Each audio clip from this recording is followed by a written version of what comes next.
Nggak ada misalkan, aduh nggak bisa tidur, yuk kita bikin salad yuk, gitu, nggak ada. Atau bikin brokoli cak jamur, nggak ada.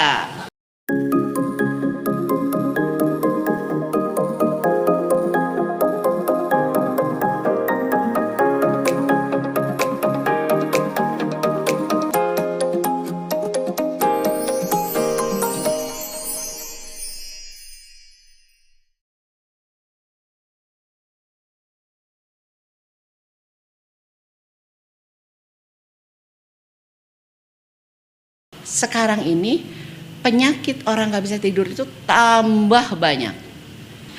Nah penyebabnya adalah ini, the city never sleep.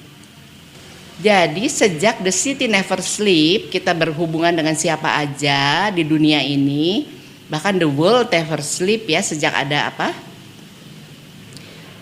Internet. Sejak ada internet kita tuh nggak tidur.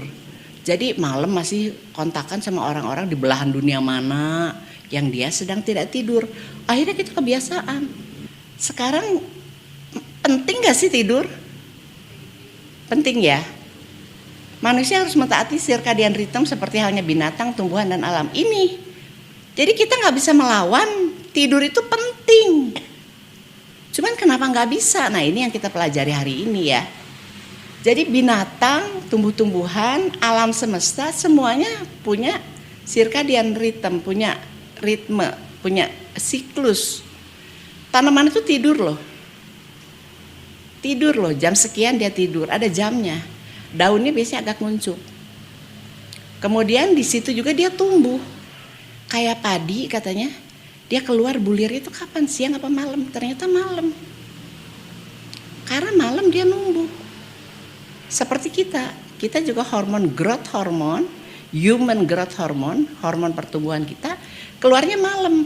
Kalau kita nggak tidur malam, melek, begadangan, si human growth hormonnya nggak bisa tumbuh, keganggu, dia nggak keluar aja sama sekali. Dan human growth hormone ini tumbuh pada anak-anak banyak sekali, pada bayi, sehingga dia tumbuh kan. Anak itu tidurnya berapa jam? Bayi 17 jam. Jadi bayi itu pertama tidurnya 17 jam, lama-lama berkurang, akhirnya tinggal 8 jam kalau dewasa. Ya. Jadi waktu tidur kayaknya kok bangun tidur ngegedein ya anak gitu kan. Ngerasa gitu gak sih? Kalau saya ngerasa banget. Bangun tidur kayaknya anaknya ngemanjangin gitu. Oh ya, kok manjangin?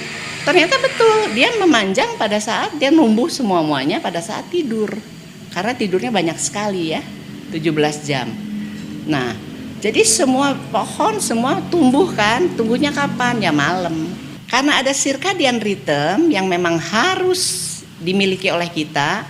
Kalau kita circadian rhythm ini pengaruhnya ke hormon. Jadi hormon itu ada hormon siang, dan hormon itu jumlahnya ratusan katanya, banyak sekali. Nah, hormon itu ada yang hormon siang, ada yang hormon malam. Kalau kita malamnya tidak tidur, hormon malam itu nggak bisa keluar.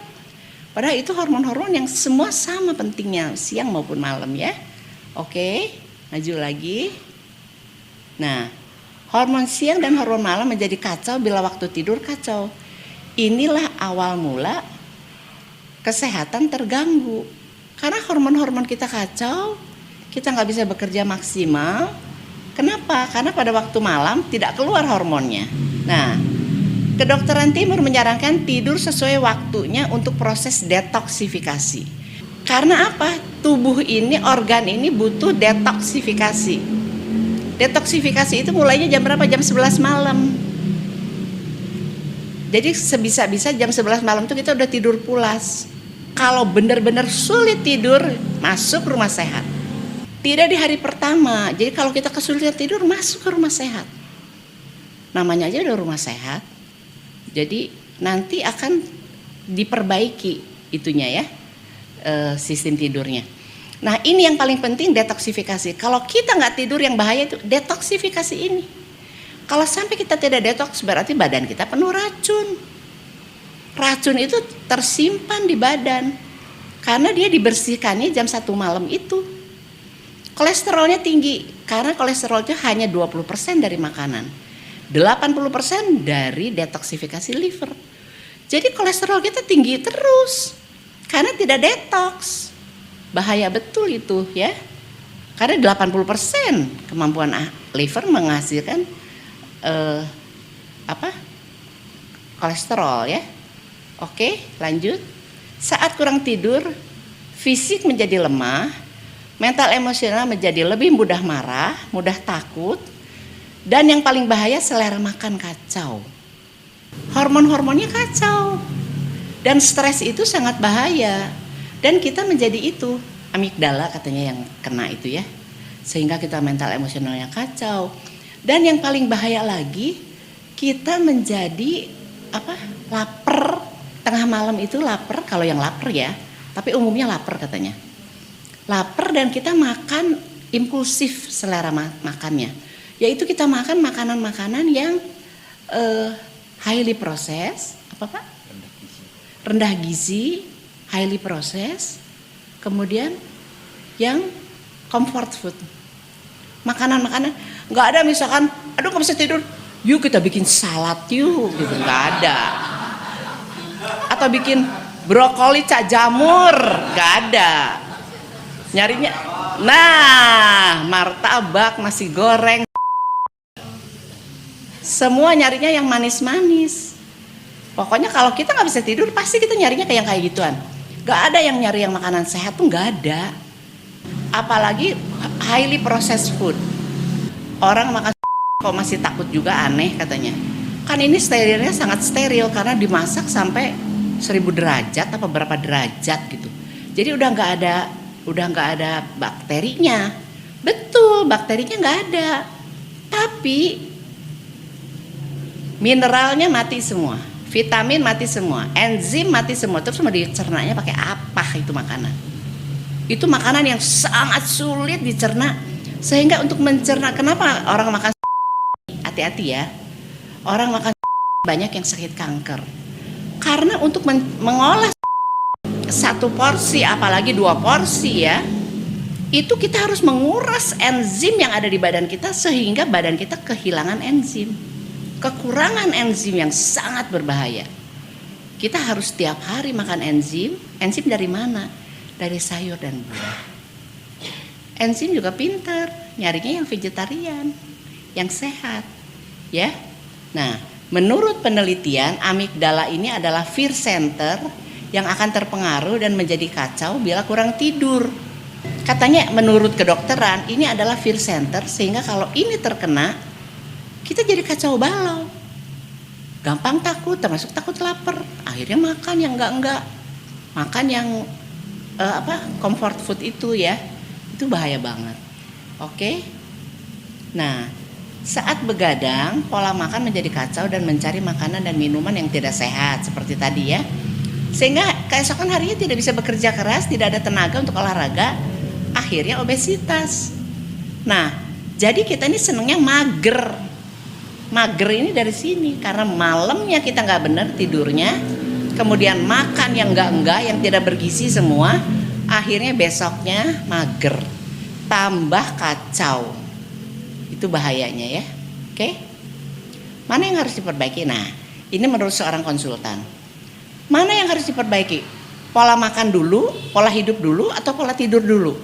Kata konsultan katanya yang harus diperbaiki itu pola tidur lebih dulu.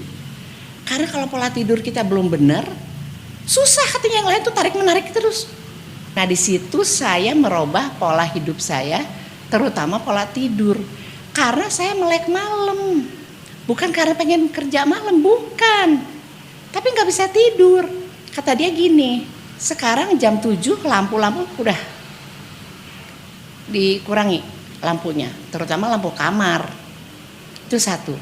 Nomor 2, kerjakan udah cukup 1 hari, udah cukup kerja keras. Jangan dipikir-pikir lagi. Termasuk jangan terima telepon. Gampang nggak gampang teman-teman, susah.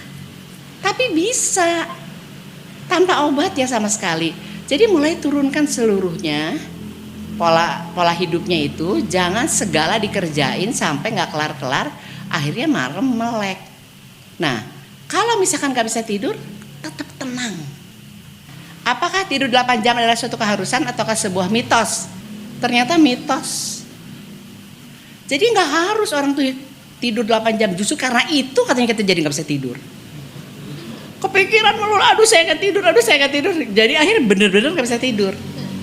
Ternyata ini mitos, karena setiap orang itu kebutuhan tidurnya memang berbeda-beda. Yang penting itu kualitas tidur. Orang itu range-nya katanya dari 6 sampai 9, dewasa ya. Dari 6 jam sampai 9 jam. Dan kalau misalkan hari ini kok saya tidurnya baru 4 jam, udah tenang aja, nggak usah sibuk. Nggak usah ribet gitu loh, aduh gimana. Nah kalau bisa, siang kita tidur sebentar. Kalau misalkan terasa kurang tidur, kalau terasa tidurnya udah cukup memuaskan ya udah, jalan aja nggak apa-apa. Sekali-kali akan seperti itu katanya. Jadi kita tuh nggak bisa dari tanggal 1 Januari sampai 31 Desember tetap 8 jam, nggak bisa. Di dunia nggak ada katanya yang begitu. Jadi nggak usah dibebani dengan hal itu ya. Kita nikmati saja. Oke? Mana yang lebih penting? Light sleep, REM sleep, atau deep sleep? Nah, jadi kita ini punya 3 kondisi ya. Light sleep itu tidur ringan. REM sleep itu tidur ketika kita bermimpi. Deep sleep itu ketika kita tidurnya tuh sangat deep gitu kan. Kadang-kadang kita kayak ginian juga, kayak ngejar juga. Harus deep sleep sepanjang-panjangnya. Deep sleep sepanjang-panjangnya. Padahal enggak. 3 ini katanya ada fungsinya masing-masing. Dia ada fungsinya sendiri-sendiri. Dan kita tidur itu dalam siklus. Siklusnya tuh mulai dari light sleep. Kalau light sleepnya udah mulai turun, dari ketahuannya dari mana? Denyut jantung, panas tubuh. Dia akan menurun semuanya. Nah mulai masuk ke deep sleep. Nah nanti dari deep sleep nanti sesudah deep sleep berapa lama? Dia akan naik lagi ke light sleep, lalu ke REM sleep. REM sleep itu mimpi. Mimpi itu juga penting. Penting gak? 3-tiganya sama pentingnya. Bukan hanya deep sleep yang penting itu. Dan deep sleep itu gak usah terlalu banyak juga katanya. 1 malamnya 13% apa berapa gitu, ada persentasenya. Ya. Jadi kita membutuhkan semuanya harus ada. Nah, ini kuncinya katanya. Kunci untuk tidur pulas. Kalau di gaspol terus ngurusin online gak kelar-kelar, gaspol namanya. Jadi aja gak bisa tidur karena ini mesinnya jalan terus nih. Badan kita slow down. Kalau saya, itulah saatnya kita meditasi. Meditasi itu untuk men-slow down kan. Napasnya pelan, lebih banyak buangnya daripada tariknya. Duduknya juga diem, tidak macem-macem. Kalau berbaring tenang. Seperti itu untuk men-slow down kan. Semua organ kita, pikiran kita, terutama pikiran ya. Jantung juga. Sehingga kita bisa masuk ke tidur pulas. Ini yang penting. Apa hubungan insomnia dengan penyakit berat? Jangan terlalu cepat menghakimi. Seperti tadi saya bilang. Malam ini kayaknya saya tidurnya 4 jam tapi kok kayaknya pules, udah cukup ya udah, nggak usah. Aduh insomnia nih, malah jadi semakin tegang. Kenapa insomnia itu bahaya kalau kita pikirin? Karena semua penyakit berat dimulai dari tidak bisa tidur. Itu. Kemudian tidak bisa tidur juga bisa mengakibatkan, pertamanya tidak bisa tidur nggak ada penyakit berat sebetulnya. Tapi dia tidak bisa tidur, diantepin. Jadi penyakit berat. Penyakit beratnya datangnya belakangan, bisa datang belakangan, bisa datang awal. Jadi hati-hati dengan insomnia atau tidak bisa tidur, karena dia bisa bawa penyakit. Makanya kalau kita nggak bisa tidur, yuk kita pelan-pelan tidurnya digeser. Misalkan biasanya jam 1, sekarang jam 11. Nanti dari jam 11 geser ke jam 10. 10 geser ke jam 9. Akhirnya bisa tidur. Dan akhirnya tidurnya bermakna, membawa hasil.